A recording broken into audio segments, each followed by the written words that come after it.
এই সাহিত্য সভাৰ মই 2022ত সভাপতি হ'লোঁ আৰু 3 বছৰ কাৰ্যকাল চম্ভালিলোঁ। এই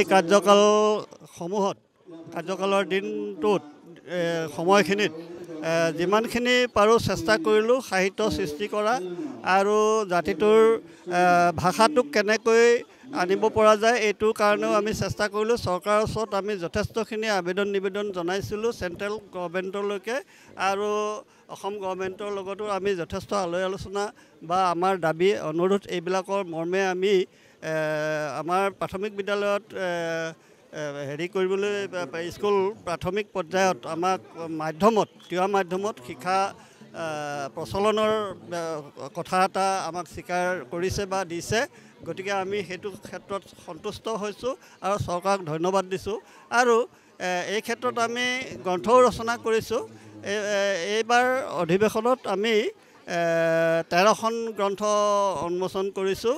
ইয়াৰ ভিতৰত অতি মূল্যৱান গ্ৰন্থ হ'ল 2খন ডিক্সনেৰী, এখন আমি তিৱা সাহিত্য সভাই প্ৰণয়ন কৰিছোঁ, সেইখন হ'ল তিৱা অসমীয়া ইংৰাজী, আৰু এখন আমাৰ কাৰ্বি আংলং সাহিত্য পৰিষদৰ EM মহোদয়ে ডি উইফিংমাছলাই প্ৰণয়ন কৰিছে।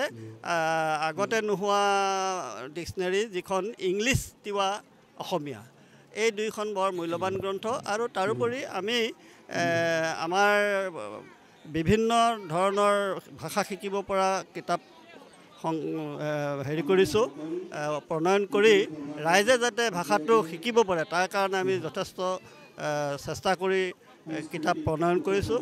আৰু মই আশা কৰিম যে বৰ্তমান যিখন কমিটি গঠন হৈছে তাৰ যিজন প্ৰধান সভাপতি, এই সভাপতি আমাৰ সৰ্বভাৰতীয় সাহিত্য একাডেমি ভাষা সন্মান বঁটা প্ৰাপ্ত মংচা হৰসিং খলাৰদেৱ, তেখেতক এইবাৰ সভাপতি পাতিছে।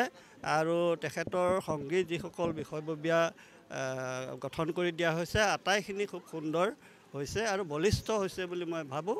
আৰু আমি সাহিত্য সভাই আমাৰ কাৰ্যকালত যিখিনি কৰিব পাৰিলোঁ, সাহিত্য সৃষ্টিয়ে হওক, কিতাপ প্ৰণয়নেই হওক, সাহিত্যিক সৃষ্টিৰ ক্ষেত্ৰতে হওক, এই যিটো এটা গতি আমি দান কৰিব পাৰিছোঁ বুলি এটা অনুভৱ হৈছে, এই গতিটো আমাৰ সাহিত্যৰ উন্নতিৰ গতিটো যাতে ধাৰাবাহিকভাৱে তেওঁলোকেও ৰক্ষা কৰি জাতিটোক ভাষা কৃষ্টি সংস্কৃতিৰ ক্ষেত্ৰত আগুৱাই লৈ যাব পাৰে, তাৰ কাৰণে মই তেওঁলোকৰ ওচৰত মোৰ ভৰসা আছে আৰু মোৰ বিশ্বাস আছে।